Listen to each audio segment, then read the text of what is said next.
பழமை வாய்ந்த புதுமை நிறைந்த வேகத்தோடு அதி உற்சாகத்தோடு பணி செய்கிற ஐஎம்எஸ் என்எம்எஸ் சார்பாக உங்களை வாழ்த்துக்கிறேன். அநேக பணித்தளங்கள் செல்வதற்கு அங்கே பணித்தளத்தில் என்ன செய்யணுங்கிறத செல்வதற்கும் ஐஎம்எஸ் தான் எனக்கு பேசிக். அது காலையில் கூட ஒரு சிஎஸ்ஐ ஆண்டர்சன் சர்ச்சில் பேசினேன். நிறைய ஷேரிங் எல்லாமே ஐஎம்எஸ் ஷேரிங்காக தான் இருக்கும். என்னுடைய message Jeyam TV, joy TV, 316 மற்றும் நித்திய டிவி, என்னுடைய YouTube channel reverend D Soundarapandian, இதெல்லாம் போட்டிங்கன்னா எல்லாமே அந்த ஐஎம்எஸ் உடைய இவங்க விஷனார்க்கில் கொடுக்குறதான் சொல்லுவேன். அந்தளவுக்கு ஐஎம்எஸ் என்னை வளர்த்துருக்கு. ஒருவேளை ஐஎம்எஸ் என்பது இந்திய மக்களால் இந்திய மக்களை கொண்டு இந்திய மக்களுக்காக ஆரம்பிக்கப்பட்டது. 1903 ஆரம்பித்தாங்க.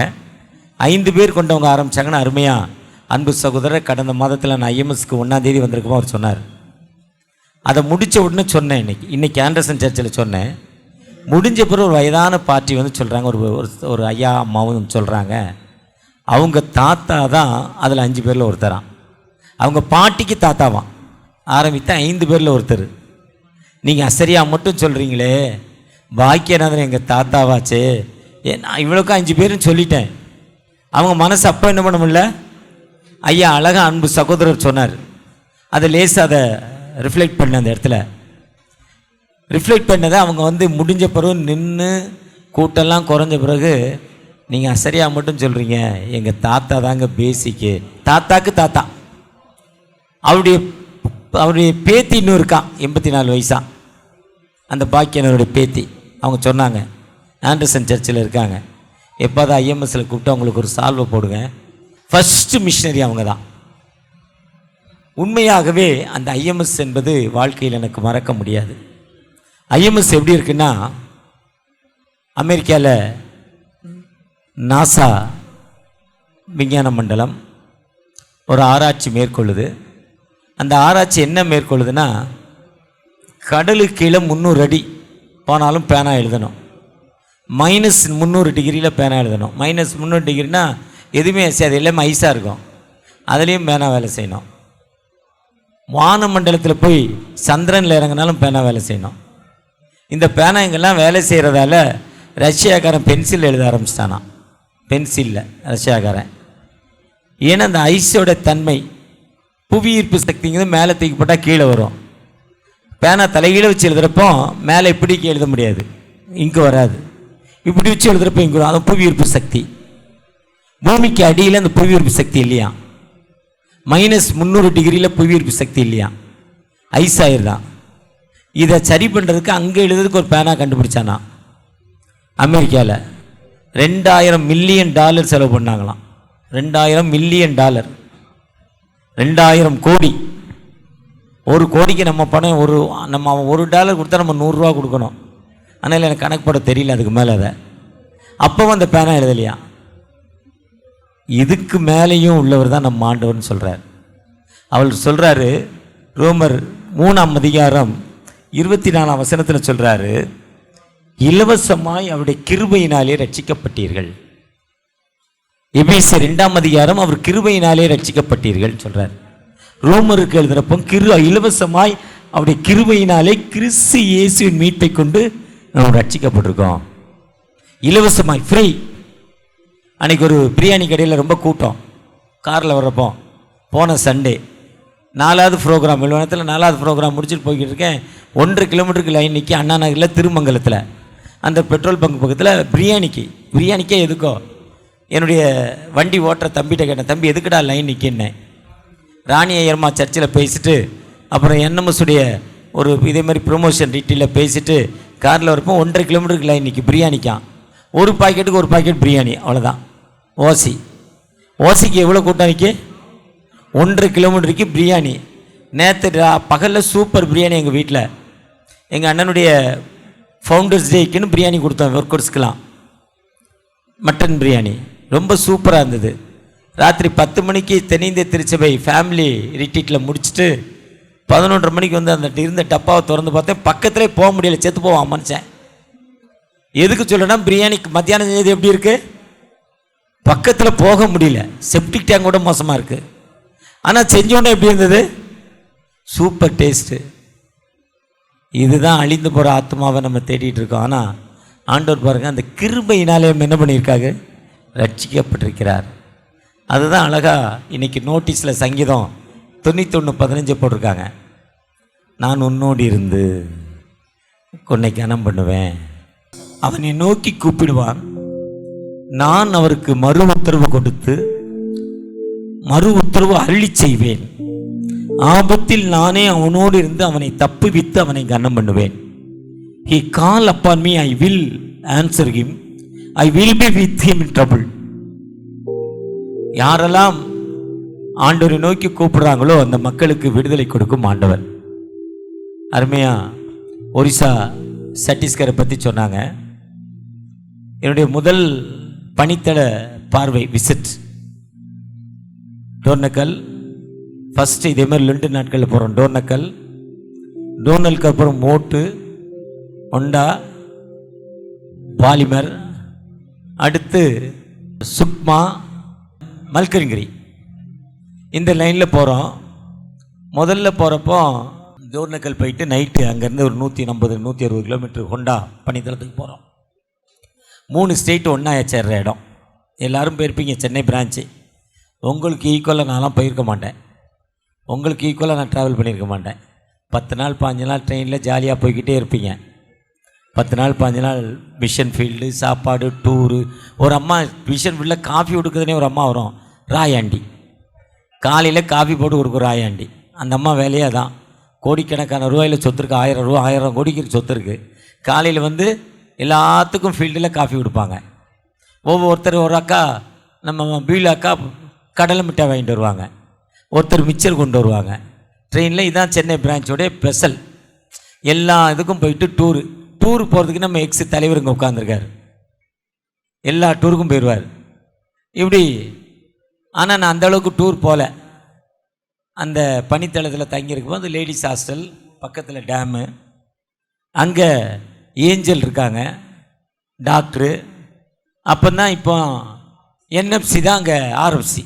சாமுவேல் ரவி ராத்திரி 11:30 சொல்கிறார், நாளைக்கு காலையில் அந்த நக்ஸ்லைட்டு பந்து மீறி போனீங்கன்னா இன்றைக்கி 35 கிலோமீட்டர் 25 நிமிஷம் ட்ராவல்.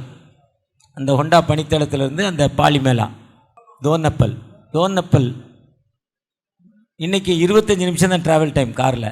நாங்கள் போகிறப்போ 1.25 மணி நேரம் 35 கிலோமீட்டர். அப்போ ஃபஸ்ட்டு இல்லை, இதுவரையும் மாவோயிஸ்ட் நக்ஸ்லைட்டு சொல்லியிருக்காங்க, நீங்கள் போனீங்கன்னா உங்கள் வண்டி வெடிக்கும், உங்கள் தலை வெடிக்கும், உங்கள் பாடி கூட வெடிக்க போகுதுன்னு சொன்னார். நல்ல மனுஷன், சூப்பர் மேன். என் மனைவியும் வந்தாங்க, ஜிஎஸ் மனைவி வந்தாங்க. அவங்களுக்கு 2 பிள்ளைகள், எனக்கு 3 பிள்ளைகள். ஒரு பையனுக்கு கல்யாணம் நடந்தது. 2 பேரும் இப்படியே ஊருக்கு ராத்திரி போயிடுவோம். நமக்கு என்ன வேண்டாம், ஃபீல்டு விசிட் வேண்டாம், நம்ம பிள்ளைகளை காப்பாற்றும். போய் ஐஎம்எஸ் என்ன நீ வாயா போனேன். அவர் மனைவியும் சொன்னாங்க, என் மனைவியும் சொன்னாங்க. ஆனால் காலையில் பந்து இல்லை, ஒன்றும் இல்லை. எங்களை ஒரு மிரட்டிட்டார் அவர். ஒரு மிரட்டிட்டார். அவர் தான் அந்த ஏரியாவுடைய ஆர்எஃப்சி அந்த நேரத்தில். இன்றைக்கி என்எஃப்சியாக இருக்கார். ரொம்ப ரெக்கார்டு. அந்த இடத்துல போகிறப்போ முன்னால் அந்த 5 கிலோமீட்டருக்கு ஒருக்கா மிலிட்ரி கேம்ப்பு, ஒரு 2 கிலோமீட்டர் தள்ளி பார்த்திங்கன்னா ஒரு கூட்டம் நடந்துக்கிட்டே இருக்கும். அவங்க யூனிஃபார்ம் இருக்காது, உள்ளே துப்பாக்கி வச்சுருப்பாங்களாம். அவங்க தான் நக்ஸ்லைட்டான். அவர் தான் சொன்னார், தோர்னப்பல் அந்த பல் தாண்டி கேரளப்பல்னு ஒரு சின்ன கிராமம், நம்முடைய மிஷன் ஃபீல்டு. ஆவடியை சேர்ந்த ஒரு மிஷினரி, பேர் தெரியல. இப்போ ஆர்டினேஷன்லாம் வாங்கி ஏதோ ஒரு ஊரில் ரொம்ப இன்சார்ஜ் ஐஃபையாக இருக்கார். ஜோம் பண்ண சொன்னார். நான் ஜோம் பண்ண நக்ஸ்லைட்டுக்காக ஜோம் பண்ணுறோன்னே. சாமியல் ரவி பட்டுன்னு மண்டையில் அடிச்சிட்டார் என்னைய. நான் பிரசிடெண்ட்டு, அவர் ஆரம்பித்து பட்டுன்னு அடித்தேன். ஏன் அடித்தான்னு கேட்டேன்.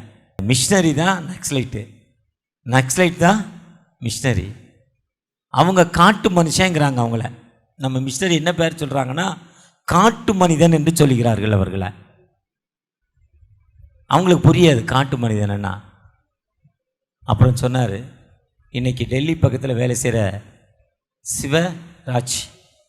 சிவராஜ் ஐயா அங்கே மிஷனரியாக போயிருக்காரு. போயிருக்கப்போ என்ன நடக்குன்னா, ஒரு கிராமத்துக்குள்ளே, பின்தங்கின கிராமம், எந்த ஆண்களும் போகலாம், மேல் ஜாதியை சேர்ந்த ஆண்கள்.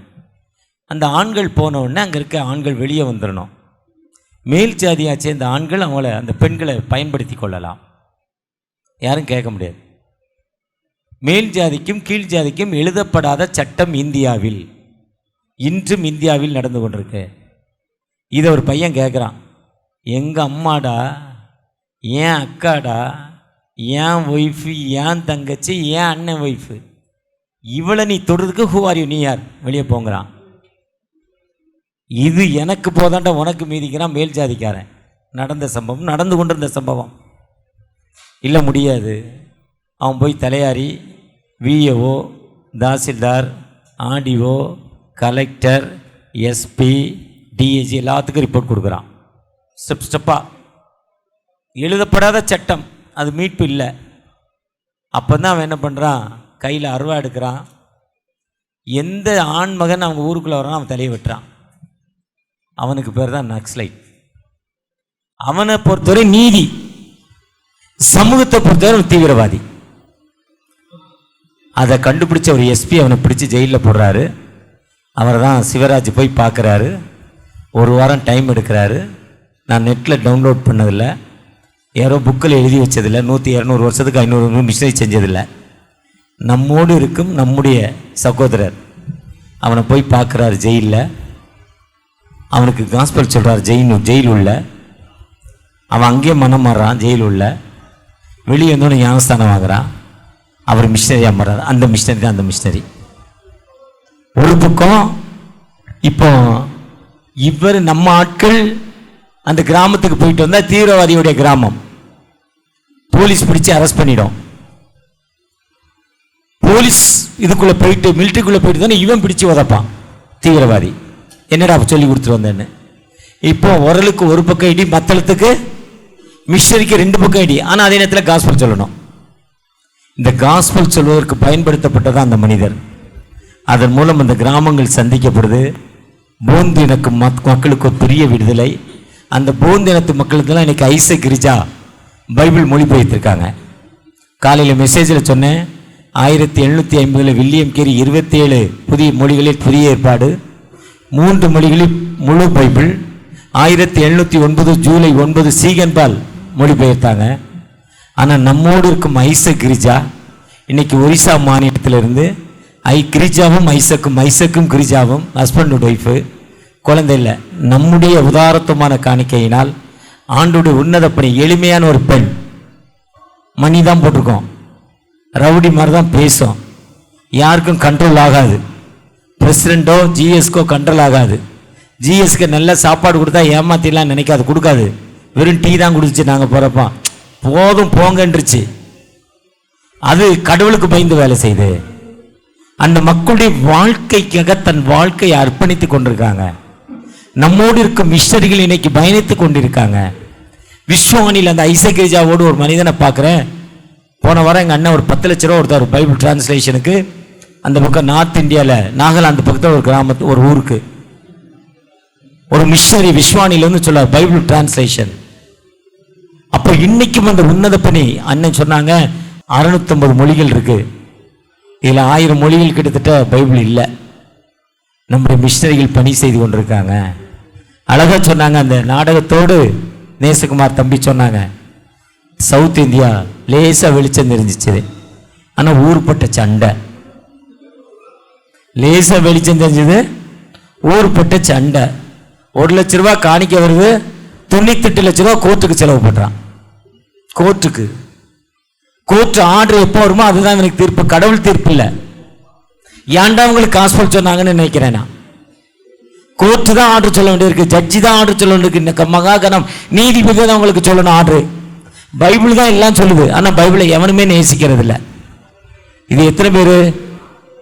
100 பேரில் 10 விழுக்காடு மக்கள். 90 பேர் நல்லவனா இருக்கா, வெளியே வர்றதில்லை. அவன் வெளியவே வர்றதில்லை. இதே மாதிரி பையை தூக்குறதில்லை. ஏதோ கோயிலுக்கு வந்தோம், கடவுளை தொழுது கொண்டோம், வீட்டில் போய் ஜெபம் பண்ணோம், ஆண்டோட்ட அற்புதம் வாங்கினோம், மிஷனுக்கு காணிக்க கொடுத்தோம், ஏதாவது பண்ணிட்டு போகிறோம், நமக்கு 2 போய்கிட்டே இருக்கான். 90 விழுக்காடு. என்னைய மாதிரி ஒரு ஆள் தான் கலெக்டாக பண்ணிக்கிட்டே இருக்கான். மிஷன் அமைதியாக விடுறதில்லை. இன்னைக்கு பெரிய கேஸ் இல்லாத ஒரு மிஷன் எதுனா ஐஎம்எஸ் தான் எனக்கு தெரிஞ்சு. 5 வருஷம் கேஸ் போடல, எனக்கு தெரிஞ்சு யாரும் கேஸ் போடல. ஜிஎஸை தவிர யாருமே கேஸ் போடல. ஜிஎஸ் தான் ஸ்டே வாங்கினார், வேற யாருமே கோர்ட்டுக்கு போகல. என்எம்எஸ் அப்படிதான் இருக்கு. அன்னைக்கு இன்னைக்கு திருச்சபைகள் நாளைக்கு ஒரு ஆர்டர் வருதுங்க, சொல்கிறேன், கோர்ட்டில் இருந்து. யார் பணம்? நம்ம காணிக்க பணம். ஆனால் கோயிலில் கேட்டோன்னா அள்ளி அள்ளி காணிக்க போடுறோம். நம்ம கோயிலில் கேட்டோன்னே தசமபாகம் கொடுக்குறோம், கோயிலில் கேட்டோன்னே அள்ளி அள்ளி போடுறோம் சர்ச்சுக்குள்ளே. ஏன்னா அடுத்து செக்ரட்டரி ஆக போகிறோம், ட்ரெஷரர் ஆக போகிறோம். இன்னைக்கு மிஷனுக்காக நம்முடைய அர்ப்பணிப்பு என்ன? இந்தியாவில் வலதுகைக்கும் இடதுகைக்கும் தெரியாத மக்கள், நேபாள், ஈஸ்ட் பெங்கால், பாகிஸ்தான், சைனா, பூட்டான், இல்லை இந்தியாவை சுற்றி இருக்கிற நாடுகள், இன்னைக்கு காஸ்பல் இல்லை. மக்கள் இதையோ தேடிக்கிட்டே இருக்கான். அழகா தேடினார் வந்தவர், நல்ல ஹைட்டான ஒரு மனுஷன், நல்ல ஆக்ஷன், சூப்பர் ஆக்ஷனு, நேச்சராக தேடினார். கடைசியில் வந்து பட்டுன்னு மண்டையில் போட்டு சொன்னப்போ தான் புத்தி வந்தது. அன்பா சொன்னான், கேட்கல, அவனை பைத்தியக்காரன்னா பட்டுன்னு ஒன்று போட்டான். கவனிச்சில என்னடா அண்ணா என்னத்தடா தேடுற, சொல்லுடா கிறுக்கு போயில என்னான்னு. அதுக்கப்புறம் தேடுறதை கண்டுபிடிச்சான். அது போடுறதான் வியாதி, அது போடுறதான் அம்மானா அமைதி இல்லை. வியாதி வர்றப்போ அந்த வியாதியோட விடுதலை எங்கே இருக்குன்னு கேட்குறோம். அந்த விடுதலை தான் நீங்கள் சுக்மாவில் போனீங்கன்னா சென்னை பிரான்ச் மூலமாக பின்னால் பெதஸ்தா மண்டபம் எல்லாரும் பார்த்துருப்பீங்க. எத்தனை பேருக்கு விடுதலை? அந்த பெதஸ்தா மண்டபம் கடைசியாக வேலூர் பேராயரோடு இணைந்து அங்கே ஒரு சர்ச்சு ஃபவுண்டேஷன் போட போனோம். சுக்மாலேருந்து 4 கிலோமீட்டர் தள்ளி. அந்த மிஷனரி சொல்கிறார், +2 வரையும் நம்ம ஸ்கூலில் படித்தார். +2 படிச்சுட்டு அவங்க கிராமத்தில் போய் ஏசு நல்லவருன்னு சொன்னார். அடித்து வெட்டிட்டான். 12 வருஷம் ஓசியில் சாப்பிட்டுட்டு 12 வருஷம் கழித்து அவங்ககிட்ட காசு வாங்கிட்டு லஞ்சம் வாங்கிட்டு எங்களுக்கு ஏசு நல்லவன்னு சொல்ல ஓடுறான்னு அடித்து வெட்டிட்டான். வந்தான், மிஷனர் பதவி எனக்கு வேண்டாம் என்று எழுதி கொடுத்து விட்டார். மிஷன் பதவி எனக்கு வேண்டாம், ஆனால் நான் காஸ்பல் சொல்வேன். ஐஎம்எஸோடு சேர்ந்து பெயிண்ட் அடித்தார், ஐஎம்எஸோட காஸ்பல் சொன்னார். அவரை அடித்தாங்க, திரும்பவும் சொன்னார். அவர் அடி வாங்கி வெளியே வந்த பிறகு ஒரு மனைவி சேர்ந்தாங்க. அதுக்கப்புறம் 2 பேரையும் அடித்தாங்க. அவர் சொன்ன சாட்சி இது, நான் சொல்லலை. 2 பேரையும் அடித்தோன்னா அவங்க அண்ணன் சேர்ந்தார். அண்ணனையும் அடித்து விரட்டினாங்க, தம்பி சேர்ந்தார். தம்பி அம்மா அப்பா அடித்து விரட்டினாங்க, எல்லாரும் சேர்ந்தாங்க குடும்பமாக. அதுக்கப்புறம் பங்காளிலாம் சேர்ந்தான். இது சுக்மாலேருந்து 4 கிலோமீட்டர் கரடி நடமாடி கொண்டிருக்கு. பகலில் கரடி நடமாடி கொண்டிருக்கு அந்த கிராமத்தில். கரண்ட் இல்லை. இன்னைக்கு 50% கிறிஸ்டின்ஸ். முதல் மதமாற்ற தடை சென்றது 1974 ஒடிசா, சத்தீஸ்கர். அது சத்தீஸ்கர். அந்த தம்பியை பற்றி சொல்கிறாங்களா, அந்த பனித்தளத்தில் ஜபஸ் சென்னை இப்போ மல்கன்கிரி இன்சார்ஜாக வந்திருக்காங்க. நல்ல மழுமழுன்னு குண்டாக இருப்பார். அவர் சொல்கிறார், ஒரு பஸ் ஸ்டாண்டில் நின்று இருந்தானா அவர் யாருன்னு தெரியாதான். 2 பேர் பேசிக்கிறாங்க. இந்த ஊரில் ஒரு கிறிஸ்டின் பையன் இருக்கான், நல்ல பெயிண்ட்ரு, சொன்ன டைமுக்கு வருவான், சொன்ன டைமுக்கு வேலை செய்வான், ஏமாற்ற மாட்டான், உண்மையாக வேலை செய்வான், கரெக்டாக கூலி வாங்குவான், கரெக்டாக வாங்குவான், ரொம்ப நல்ல பையன், அவனுக்கு வேலை கொடுப்பான்னு 2 பேர் பேசிக்கிறாங்களாம். இன்னைக்கு மக்களுடைய எதிர்பார்ப்பு இதுதான். இது எங்கன்னா ஐஎம்எஸ் பணித்தளத்தில் சுக்மாலிருந்து போன ஒரு மிஷனரி, ஒரு இவாஞ்சலிஸ்ட். அவனை படிக்க வைத்தது நீங்களும் நானும். மாதம் 300 ரூபா கொடுத்தோம், 500 ரூபா கொடுத்தோம், இன்னைக்கு 1500 ரூபா கொடுக்குறோம். ஒரு சைல்டு சப்போர்ட். இங்கிருந்து படித்ததில் மனுஷனானா அந்த மக்களுக்கு காஸ்பல் சொன்னா. இன்னைக்கு அந்த பகுதி அதிகமான ஞானஸ்தானம் ஒரிசா, சத்தீஸ்கர், உத்தரப்பிரதேஷ் தான். எங்கே நெருக்கம் அதிகம் இருக்கோ அங்கே தான் அதிகமான ஞானஸ்தானம். இன்னைக்கு கூட்டமாக வெளியே தெரியாமல். இதே நிலைமை நீடிக்கணும்னா இந்த லெந்து நாட்களில், இந்த மனமாற்றத்தின் காலத்தில், இந்த வசந்த காலத்தில் நீங்கள் நானும் என்ன பண்ணணும், ஒரு ஜெபிக்கிற மக்களாய் 2024 நடைபெறுகிற தேர்தலில் நல்ல தலைவர்கள் ஏற்பட வேண்டும். திருச்சபையில் பாகுபாடு இல்லாமல், ஜாதி மத வெறி இல்லாமல், இப்படி எல்லா மிஷனை ஏற்றுக்கொள்ள திருச்சபை தலைவர்கள் வர வேண்டும்.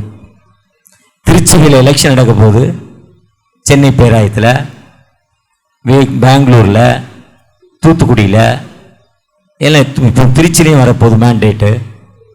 இப்படிப்பட்ட பேராயங்கள் ஜாதிய வெறி இருக்கக்கூடாது, மிஷன் ஓரியன்ட் இருக்கணும். திருச்சி பேராயர் கூப்பிட்டு தான் 3 பேருக்கு ஆர்டினேஷன் 3 மாதத்துக்கு முன்னால் கொடுத்தார். நேசகுமார் 3 மாதம் வாங்கினா ஸ்ட்ரைட்டு, இப்போ கிராஸில் இருக்கார். 3 மாதத்துக்கு முன்னால் மல்கன் அவர் எங்கே வாங்கினார்? தோர்ணக்கல்ல. இப்படிப்பட்ட பேராயர்கள் எழும்பப்பட வேண்டும், தலைவர்கள் எழும்பப்பட வேண்டும். திருச்சபையில் மிஷனரிகள் எப்படி இருக்கணும்னா, போன வாரம் பெங்களூருக்கு போயிருந்தேன் NMSல ஒரு ப்ரோக்ராம்காக. எப்படி இருக்கீங்கன்னு கேட்டேன். நல்லா இருக்கேன். ரிட்டையர்ட் ஆகிட்டீங்களே பொழுக்கு? ஆமாம், ரிட்டையர்ட் ஆகிட்டேன். பென்ஷன் எவ்வளோ வரும்னு? 1021 ரூபா வருதுனார். எவ்வளோன்னு? 1021. திரும்ப கேட்டேன். 1021ன்னாரு.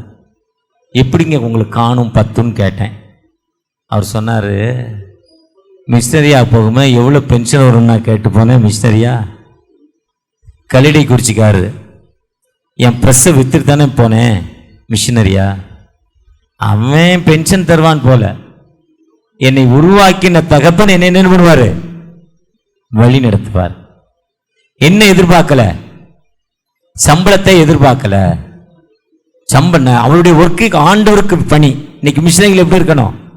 அந்த மிஷனரிகள் அப்படி இருந்தால் மக்கள் நல்லா ஆயிடுவாங்க. ஒருவேளை இப்படிப்பட்ட தலைவர்கள் ஒரு மாதிரி, எனக்கு ஒரு வாரம் என் ஹார்ட்டே வேலை செய்யலை. ஓ, இப்படி மிஷனரி நாட்டில் இருக்காங்களா? NMSல ஒரு மிஷனரி, நீ பென்ஷன் தரலன்னா தூக்கு போட்டு செத்து போவேன், நீ தான் இதற்கு காரணம் எழுதி வச்சு சாக போட எனக்கு லெட்டர் எழுதிட்டார் போன மாதம். நான் சொன்னேன், எனக்கு பென்ஷனே கொடுக்காத சாவிட்டுன்ட்டேன். அப்படியே சொல்ல, பென்ஷன் போட்டோம், ஒரு கதை முடிட்டோம். ஜெயிலுன்னு 3 மாதம் தானே, அதே 1 லட்ச ரூபா செலவுனா பெயிலில் வந்துருப்போம், விடு, டோன்ட் வரின்ட்டேன். இப்படி மிஷனரி நாட்டில் இருக்கான். அவன் எங்கே வேலை செஞ்சிருப்பான்? வேலை செஞ்சிருப்பானா? பணத்துக்கு எதிர்பார்த்தா வேலை செஞ்சிருப்பானா? நிச்சயமா செய்ய மாட்டான். சம்பளத்தை எதிர்பார்த்த மிஷன் என்ன பண்ண மாட்டான். இதுதான் மிஷன். நீங்கள் நானே எப்படிப்பட்ட மக்களாய் காணப்படுகிறோம்? ஒரு விசை கூட தகப்பனை எங்களோடு பேசியிருக்கீங்க. இந்த லண்டன் ரிட்ரீட்ல, இந்த மனமாற்றத்தின் காலத்தில் நாங்கள் எப்படிப்பட்ட மக்களாக இருக்கிறோம்?